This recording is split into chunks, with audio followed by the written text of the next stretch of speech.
Okay guys, here we go. Another eBay video. Cobra 2000 GTL. Just going through a lot of stuff that I've got piled up here. This one's obviously going to need some work. It's going to be an as-is radio for parts or repair.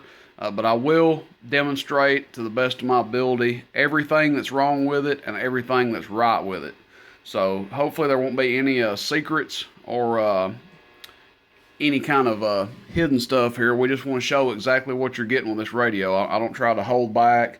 It'd be easy just to throw it on eBay and say, oh, I don't know if it works or not, estate sale, blah, blah, blah. But I'm not that way. I want to actually show what's wrong with the radio, what's right with the radio. So it may cost me a few bucks. It may make me a few bucks. I don't really know. But that's how we like to do business. So for starters, one thing that jumps out at us. Well, first of all, when I got this radio, had a piece of paper on it telling me what was wrong with it. So we're going to see if everything that's on here is really what's wrong.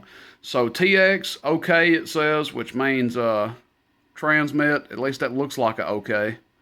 And then no RX, which would be no receive. Meters bad, frequency counter bad. So obviously that jumps out at us. We're not on 92 megahertz. So that's obviously wrong. Now, the clock seems to be fine. But the counters are known to go out on these. Now, some people can rebuild the module. I don't know if there's anybody actively out there doing that right now.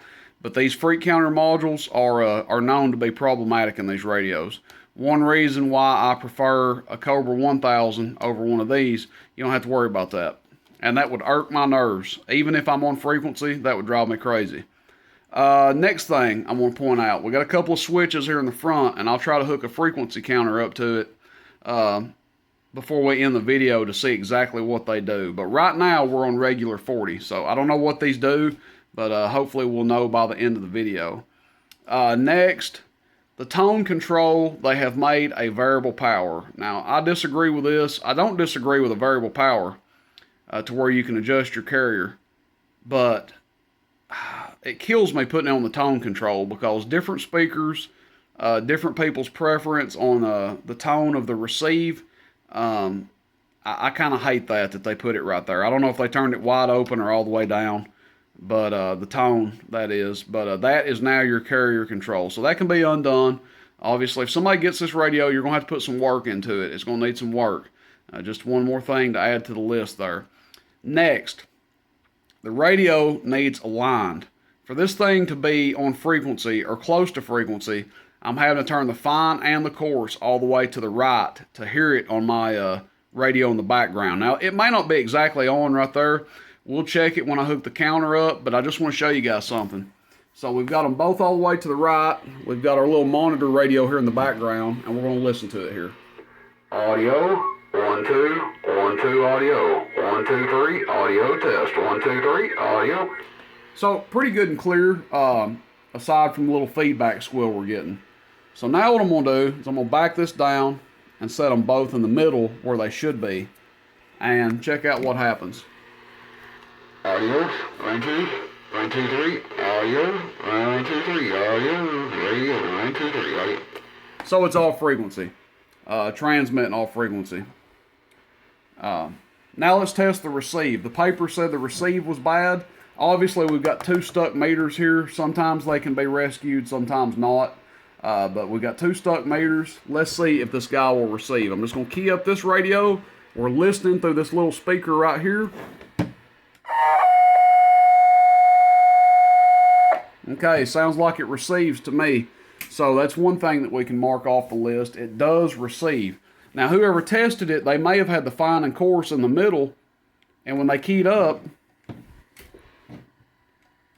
you know, they didn't hear anything. So they may have thought the receive was bad. But again, there you go. It receives. Let's test the transmit. Well, let's go over the lights on the front first. Okay, this one works. Meter lights out. Receive and on the air light, both work as of right now. Sideband. Lower sideband light works. Upper sideband light works. Okay, now what we're going to do is test AM output, average power, 50 watt slug. We're going to turn this tone control all the way down, which is our variable. and it keys 0. Audio, boy, and it is not a big swinger, is it? Hello? Audio. About 2 watts average or so. Let's turn the carrier control wide open. Audio, we'll get a little more. About 2 watts, swinging about 3 watts. Hello, audio. I don't even know what it does, peak, but we're about to find out. Okay, peak kit's turned on, 50 watt scale, middle scale here. Hello, audio, audio, audio, audio. About 8 watts. Audio test, 1, 2, 3. Audio test, 1, 2, 3. Now we're going to turn the variable all the way down. Hello, audio, audio, audio, audio, audio, audio. About 7 or 8 watts, PEP. So, not a big swinger at all. Let's just check and see if sideband changes anything. So this is on sideband. Upper sideband. Hello, audio, audio, audio, audio, audio, audio. About 9 watts. And we'll go to lower sideband. Audio, audio, audio, audio, audio, audio, audio, audio, audio, audio. About 9 watts there as well. Let's see. What else to say about this thing before we test those switches in the front? The good about it, I think there's a lot of good here. The cabinet is in pretty nice shape. I'm not seeing any real bad spots. Maybe just a little bit. No, not really. Maybe a little bit back there, but pretty nice shape. I'll take some detailed pictures of it for the eBay listing. Your switchboard over here is in good shape if you want to just park this radio out. And chances are you could probably free up one of these meters, maybe both of them. But you got a lot of good parts here if you want to scrap the radio. Now, I think it's a good candidate to get going. But, you know, your knobs, all the original knobs are here. So you've got a little bit of value here in this radio, even if you weren't buying it to use. But I'm going to pause the video and hook a inline freak meter up, and we'll see how bad out of whack frequency this thing is. Excuse me, and try to see what these 2 front switches do. All right, guys, Rooster in Tennessee. We'll be right back. Okay, guys, so here we are. We're back. Got the little freak meter in line, and I want to show you where I've got it set at for the counter to show on frequency. So we got the little fine wide open, and the course at about 1 o'clock. We're just going to go ahead and key up here. So 272650, that's where it's on frequency at. Now, if you want to see how bad off it is with both of them straight up,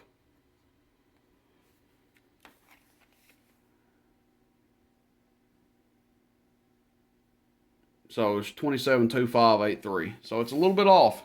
If we turn both of them wide open, 272675. So like, what, half a channel or so off, something like that. Let's back this down. Okay, so there it is on frequency. Now what I'm going to do is just hit these switches. First one up, 26,945. Second one up,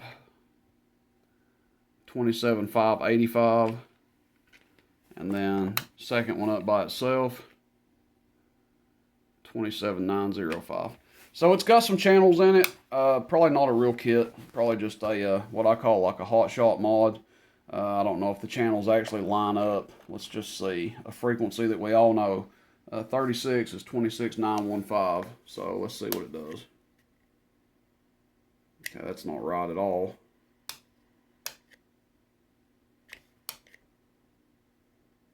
Yeah, so it doesn't line up.